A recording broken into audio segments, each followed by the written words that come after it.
Hello everybody and welcome back to the channel. Sorry for the late publishing of this video. I was rather late leaving work today and I've done it as quickly as I can, but hopefully we'll be sticking to the 18:15 release times going forward, although it's definitely getting busier at work these days. So today is just a quick Napoleonic news video. I've got two stories to cover. The first one is that Wargaming Atlantic are shipping their Prussian Reserve Infantry box. They're also shipping their rifles as well. Quite a few people have got these already. There'll be some unboxing videos around the internet. It's not really something that I've ever been particularly interested in doing, but if it's something that you'd like to see me do on the channel, let me know in the comments down below and I'll certainly look into it. But their Prussian Reserve Infantry are coming out soon. Now, as you know, we've been doing a lot of Prussians on the channel recently, but it's more important than that, and this is why I wanted to cover it in this video, is it's a very new way of releasing figures. There's no command in there. It's not like a unit in a box, because I believe you get 60 figures in there, which doesn't really equate to a Prussian unit. I guess it could if you get two commands, but anyway, it's not. It's what it's about is it's just about bulking out your forces. Now, I really like this approach. It means that you're not going to have to spend money on command groups that you don't want. You're only going to need to get the ones that you do actually want.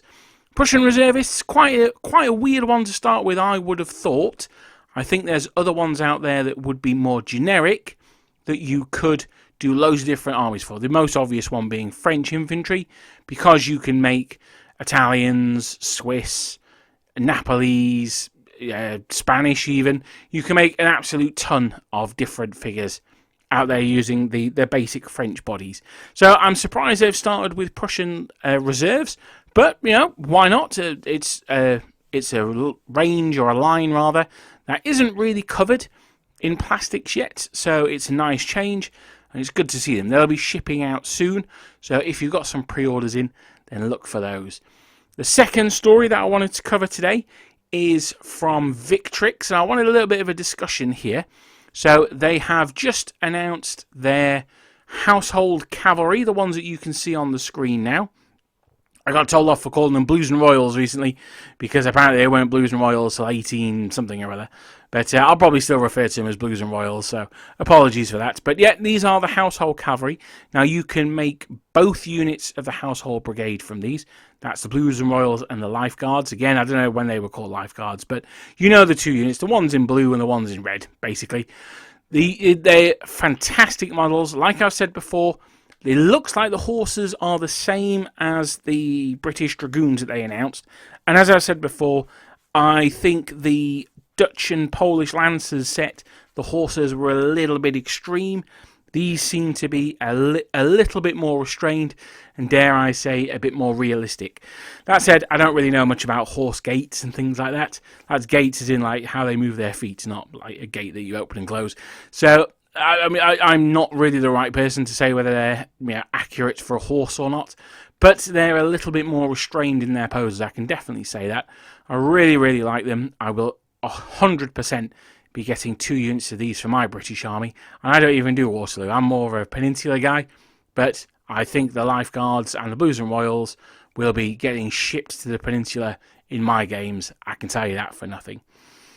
The thing that I wanted to have a quick discussion about, though, is how do you feel about the way Victrix are announcing their sets? So we're still waiting on the first of these new sets they announced, the Bavarians. Now, I don't know how long we've been waiting for those. It feels like a year. So it may only be like 6 months or something like that, because who knows where the time's gone this last year. But for me, it feels like a year, and there's still no sight or sound of them. We've had the French Dragoons, we've got British Dragoons, now we've got the Household Cavalry. How do you feel about these announcements so far in advance that we just don't, there's just no time frame for them? I guess the opposite of that would be the Perrys, who only announce things when it goes live on their website. So there's no build up there, there's no time for anticipation. It's just, here are 6 codes of Prussian Grenadiers, 1806 or whatever. There you go, you can buy them now. So how do you guys feel about that? How do you feel around about the marketing of Napoleonic figures? Because ultimately, marketing is important. That's why companies spend hundreds of millions of pounds on it. I mean, maybe not wargaming companies, or maybe Games Workshop. Nah, definitely not Games Workshop. But marketing is important. So how do you feel about the schedules and these releases as they come out? But as I've been talking here, I hope you've been drooling over the upcoming pictures of the Victrix Household Cavalry. It's nice to see them. I would just like to see them with a firm-ish release date. So for me personally, and this is very much my opinion, I do hope that your opinions vary and you'll let me know in the comments below. We can have a bit of a discussion. For me, maybe a month maximum should be the lead-in time, but for everyone else, your mileage may vary. But that's all I wanted to talk to you about today. Thank you very much for watching, and I'll see you next time.